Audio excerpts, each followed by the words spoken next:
अस्सलाम वालेकुम नाज़रीन, नादिया रशीद ऑफिशियल में वेलकम है। कैसे हो जी सारे? ठीक ठाक हो? मैं भी ठीक हूँ।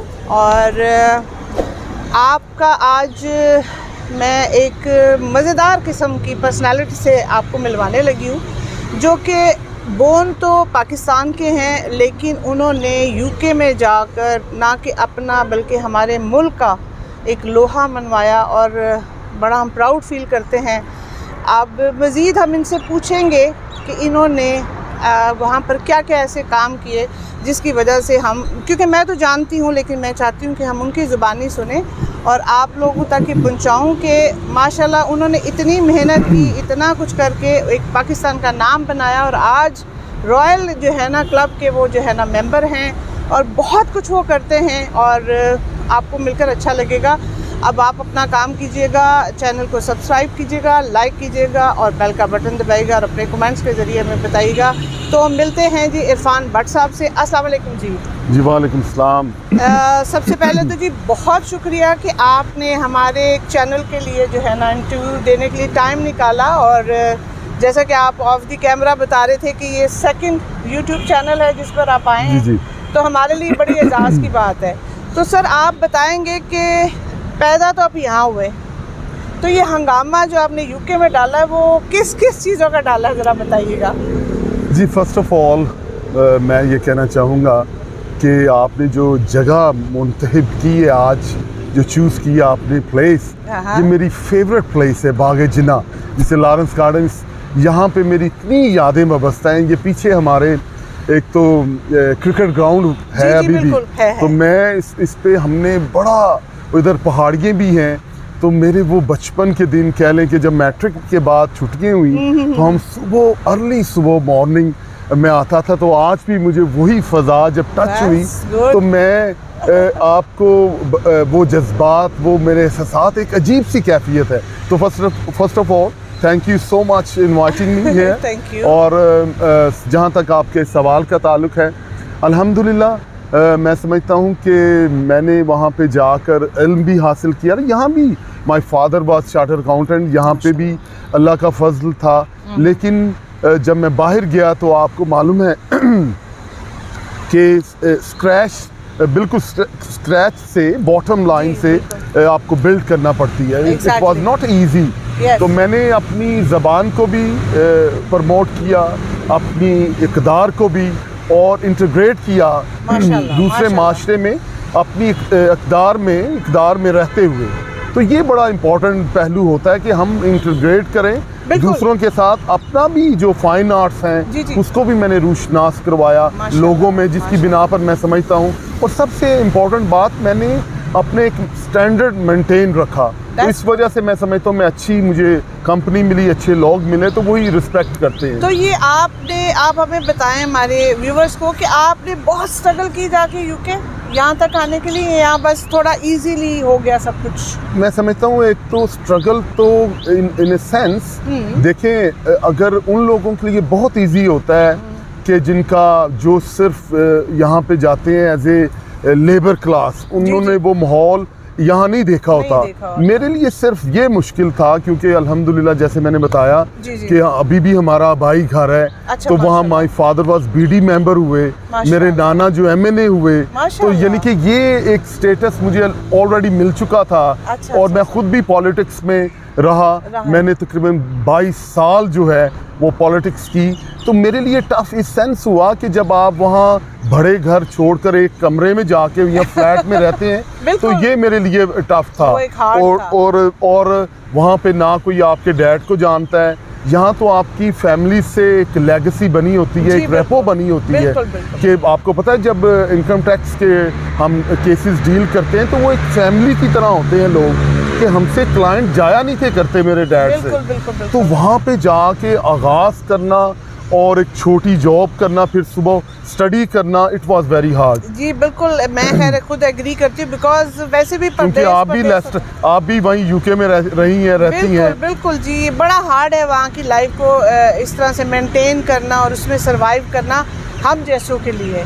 आप अलोन रहते हो ना यहाँ, तो फिर ईजी हो जाता है। तो अच्छा, तो आप ये बताएं कि जो आपको इतने अवार्ड्स मिले, आपकी जो रॉयल एकेडमी है, ये किस सिलसिले में मिले? आपने ऐसा क्या किया कि गोरे भी मजबूर हो गए आपको अवार्ड देने के लिए? जी एक्चुअली फर्स्ट जो मुझे हाउस ऑफ लॉर्ड में अवार्ड दिया गया वो मुझे इंटीग्रेट किया बेस्ट इकबाल रिसाइटर अच्छा। एंड बेस्ट होस्ट, और मैंने वहाँ बिजनेसेस को प्रमोट भी किया। अच्छा। मैंने अपने पाकिस्तान बिजनेसेस को मैंने वहाँ पे बुलाकर मिनिस्टर्स को और वहाँ के चेंबर्स के प्रेसिडेंट को साथ बिठाया और एक लाए अमल तैयार करवाया कि आप लोग पाकिस्तान से भी जो है वो चीज़ें इंपोर्ट एक्सपोर्ट करें। जो भी यानी मेरा ज़ाती तो नहीं, इंटरनेशनल चेंबर्स अच्छा। में हर तरह के बिजनेस होते हैं, तो जाहिर है अगर कोई भी ऑप्शन या आईटी में सर्विसेज यूके को चाहिए तो पाकिस्तान से वो टच रह सकते हैं। और दूसरा मैं समझता हूँ, मैंने इकबालियात पे लोग मुझे बुलाते हैं एज ए मुझे इकबाल पे लेक्चर देने के लिए। अल्हम्दुलिल्लाह रिसाइट तहतुल लफ्ज़ में मैंने इंट्रोड्यूस करवाया, डॉक्यूमेंट्री बनाई और लातादाद मुशायरे होते हैं उसमें मुझे होस्ट करवाया जाता है। लोग जो बुक्स शायर जो हैं अपनी बुक्स लिखते हैं तो मुझे वो एज ए निज़ामत के लिए एज ए होस्ट जो है वो रिक्वेस्ट करते हैं। तो आप माशाल्लाह इकबाल साहब की जो पोइट्री, क्योंकि हर बंदे को समझ नहीं आ सकती थी, टू बी वेरी ऑनेस्ट, तो माशाल्लाह अगर आप उसको पढ़ते हैं और अपने एक जो आपकी इतनी खूबसूरती की अदायगी है उसको आप करके लोगों का दिल ले लेते हैं, तो इसका मतलब आपको तो बहुत समझ होगी इकबाल साहब की पोइट्री। एज ए ऑनेस्ट मैं समझता हूँ कि एवरी डे इंसान लर्न करता है। मैं आजकल तो फैशन बन गया है कि मुश्किल अल्फाज बोलें और एक इम्प्रेशन देने की कोशिश करें, लेकिन हकीकत ये है ये इकबाल वो पोइट है, कुछ समझ आ गई कुछ ना आई, जो सच्ची बात है। अभी भी मैं लर्न कर रहा हूँ, लेकिन मैं एक वाक़या शेयर करता जाता हूँ आपके साथ। ये अमजद इस्लाम अमजद और मुजीबुर रहमान शामी और डॉक्टर अमजद साकिब और दूसरे लोग आए हुए थे तमाम सहाफ़त के। तो जब अल्हम्दुलिल्लाह मैं उस वक्त डर रहा था कि मैं अगर कोई गलत मुझसे बात, क्योंकि इनका तो रोज़गार है और हमारा तो कभी कभार सिलसिला होता है। तो जब मैंने इकबाल पर पढ़ा और उन पर बात की तो उन्होंने ये, मैं इनको दाद देना चाहता हूँ, ऑन रिकॉर्ड बातें ये कह के गए कि जो भट्ट साहब ने पढ़ा है हम ऐसा पढ़ नहीं सकते। तो it was honour for me, और मेरे लिए एक बड़ा मुझे एक हौसला और जज्बा मेरे अंदर पैदा हुआ। तो अल्हम्दुलिल्लाह थोड़ा बहुत मुझे शौक है कि हम अपने अदब से हम, क्योंकि वेस्ट का जो है वो टोटली डिफरेंट है। तो आपका वो मकाम आप देख लें, इंग्लिश में कितनी किताबें लिखी गई, कभी किसी को अवार्ड मिले अपने वो हम वहाँ तक नहीं पहुँच सकते। तो इसलिए बेहतर है कि जापान ने तरक्की की अपनी ज़बान में रहते हुए, तो हमें भी अपनी ज़बान पर इतनी खूबसूरत ज़बान जिसमें आप और जनाब का कॉन्सेप्ट है, अपने फाइन आर्ट्स को प्रमोट करें ताकि किसी भी कौम का जो इंटेलेक्चुअल लेवल है वो उसके फाइन आर्ट से आप पता मालूम पड़ता है आपका। तो मुझे उन लोगों को भी मैसेज देना है कि यार आप ज़रूर इंटीग्रेट करें, लेकिन अपनी एक हैसियत को ना भूलें, एक अपने कल्चर, अपनी जो तहजीब है उसको कॉम्प्रोमाइज़ ना करें। This is my opinion. नहीं, बिल्कुल ऐसा ही है जी। अपने कहते हैं ना कि किसी के लिए खुद को चेंज नहीं करना चाहिए, तो अपने कल्चर को क्यों चेंज किया जाए। अच्छा, मैंने ये भी सुना है कि आपको एक्टिंग से भी बड़ा लगाव रहा है। मेरा ऐसा मुझे हादसाती तौर पर हुआ यूँ कि जब मैं मैट्रिक के बाद मुझे अली भाई ने मुझे अदाकार मोहम्मद अली साहब से मेरा जी क्योंकि मेरे वो नाना, उनके वालिद मेरे नाना के दोस्त थे। तो मेरे FC कॉलेज से थोड़े से नंबर कम थे मेरिट में। तो मुझे कहते हैं बेटे कोई बात नहीं, मैं आपका जैसे माशाल्लाह अल्लाह उन्हें जन्नत नसीब करे कि ही वाज, उन्होंने बड़ा मुझे प्यार दिया, यकीन माने उन्होंने एज ए सन मुझे ट्रीट किया, कहते मैं तुम्हें लेके चलता हूँ। तो वो FC कॉलेज गए, उसने मुझे आज भी याद है कि वो प्रिंसिपल ने उनके हाथ चूमना शुरू कर दिए। तो आपको पता है अली भाई की पर्सनैलिटी, इट वाज ब्यूटीफुल।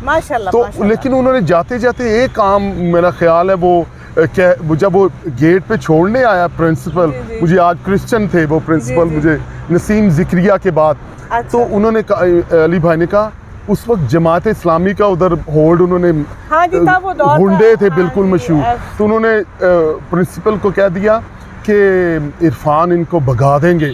तो बजाय वो डर गए प्रिंसिपल, उन्होंने कहा शायद मैं कोई और ही हंगामा तो मुझे वो बड़ा मुश्किल पड़ गई।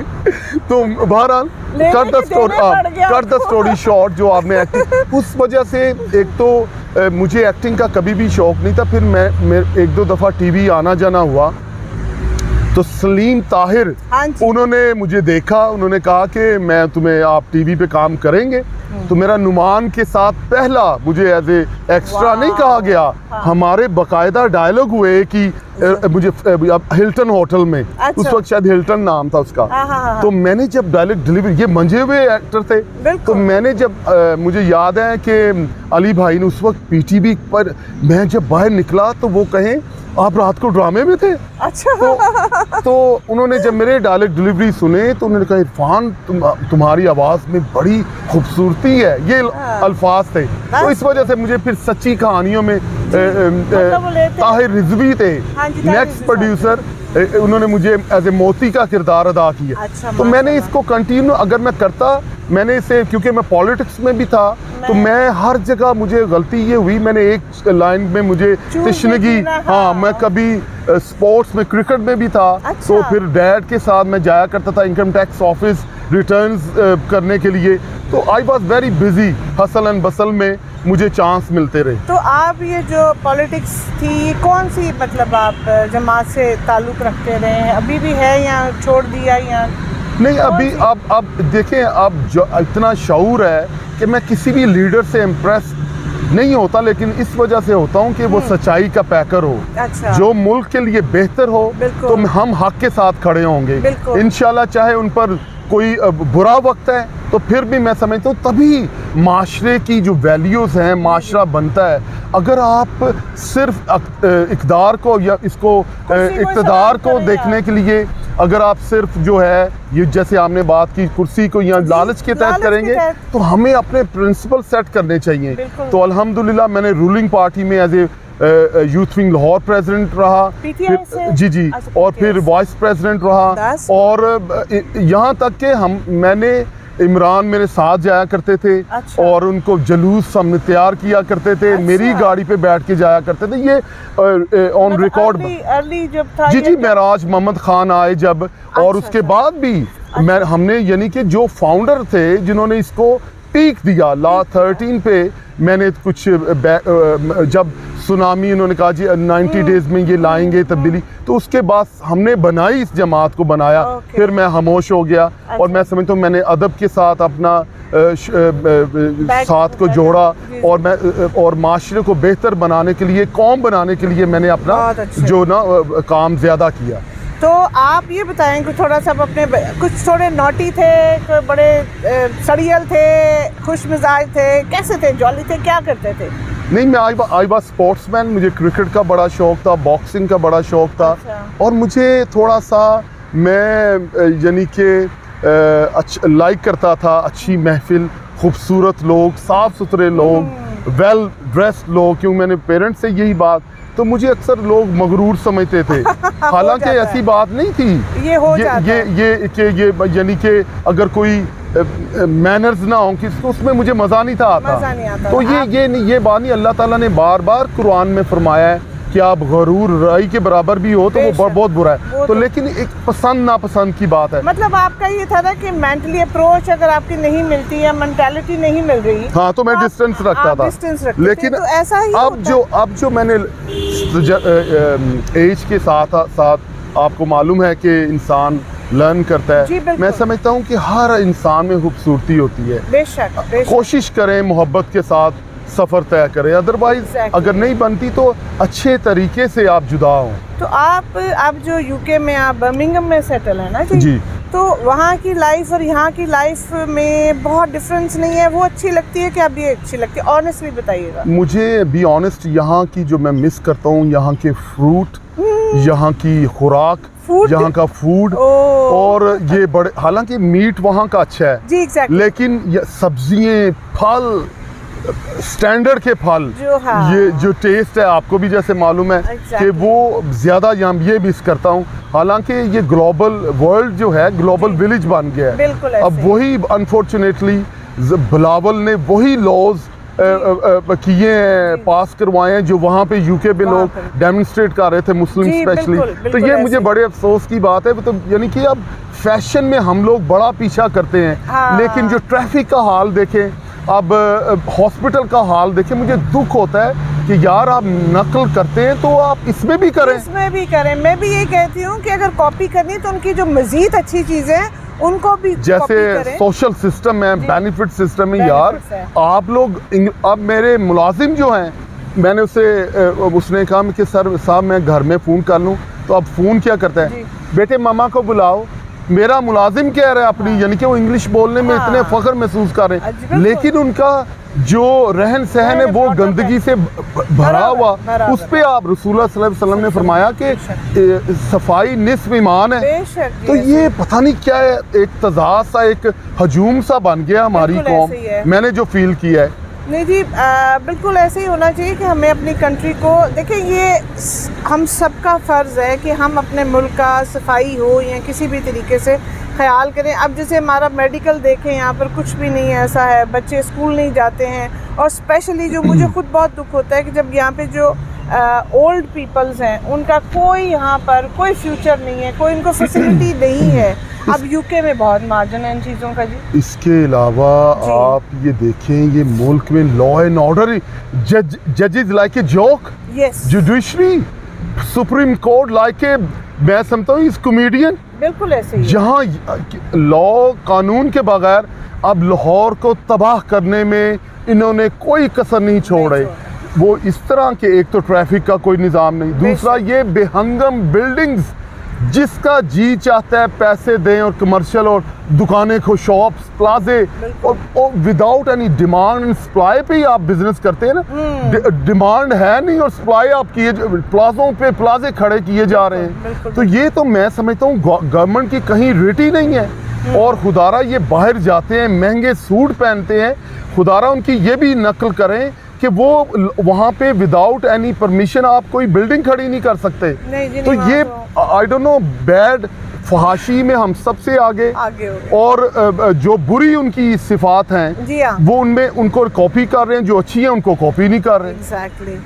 तो बस जी, हम अपने मुल्क के लिए और हम सब अपने लोगों के लिए दुआ कर सकते हैं। तो बाकी मज़ीद कुछ ऐसा कोई लाइफ का ऐसा मज़ेदार एक्सपीरियंस जो आप शेयर करना चाहें हमारे व्यूअर्स को, जो बहुत मज़ेदार वाक़या कभी हुआ हो इधर या उधर यूके में? वाक़या तो बहुत से हैं, कि आपको जो बहुत इंटरेस्टिंग लगता हो। बस यही वाक़यात। हबीब जालिब साहब से मेरी जब मुलाकात हुई, मुझे इंटरेस्टिंग भी है और उनको और मुझे ना भूलने वाला।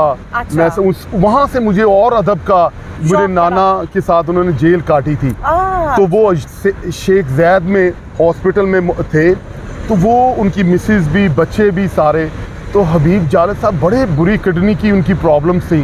तो वो जब मेरे नाना को उन्होंने देखा, वो उठकर खड़े हो गए। अच्छा। तो यानी कि उन्होंने मजाक में ऐसी ऐसी बातें सुनाई तो मुझे वो रात, मुझे वो बात, मैं कहता हूँ। तो उनकी मिसेज आई, उनकी मिसेज पास है, उन्होंने कहा मौलाना साहब इनके ईमान के लिए दुआ करे।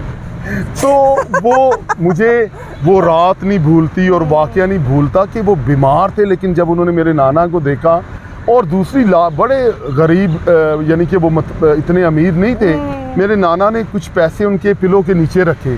तो जनाब वो हमें बीमारी की हालत में दरवाजे तक छोड़ने आए, वो पैसे वापस कर दिए। बड़ापन देखे ना यार, आजकल लोग पैसे के लिए हर चीज झूठ बोले जा रहे हैं। Exactly. तो ये बातें मैंने लर्न की और मेरे अंदर वो जज्ब है आज भी। बहुत अच्छी बात है जी। अच्छा, आप जाते जाते कोई ऐसा मैसेज जो आप कन्वे करना चाहते हो हमारे मुल्क और मैं कहूँगा खुदारा इस मुल्क की हिफाजत करें। ये इतना खूबसूरत मुल्क है। No doubt. और वो कहते हैं ना कि सबक फिर पढ़, सदाकत का, शुजात का, अदालत का, लिया जाएगा काम तुझसे दुनिया की इमामत का। और गुलामी में नाकाम आती हैं शमशीरें न तदबीरें, जो हो ज़ोक़े यकीन पैदा तो कट जाती हैं जंजीरें। खुदारा इन गुलामी से निकले और अपनी अक़दार को प्रमोट करें, अपने मज़हब के अंदर रहते हुए दूसरों जो मुल्क है उनके साथ इंटीग्रेट करें। बेशक। ये ना कि अपना आप भी खो दें। खुदारा इस मुल्क की हिफाजत करें। हर सिविल सोसाइटी के बंदे का ये फ़र्ज़ है कि अपनी एक एक ईंट की हिफाजत करें। बस यही मेरा पैगाम है। बहुत खूबसूरत मैसेज दिया जी, और मैं उम्मीद करती हूँ कि आप लोगों को हमारा इंटरव्यू या हमारी गपशप कह लें अच्छी लगी होगी। आपने ये ज़रूर बताना अपने कमेंट्स के थ्रू कि आपको हमारी बातें कैसी लगी। और once again thank you very much Irfan ji, बहुत अच्छा लगा आपसे बात करके। तो अब हम इजाज़त चाहते हैं, मिलते हैं नेक्स्ट वीडियो में। थैंक यू वेरी मच जी। अस्सलाम वालेकुम। अस्सलाम वालेकुम जी।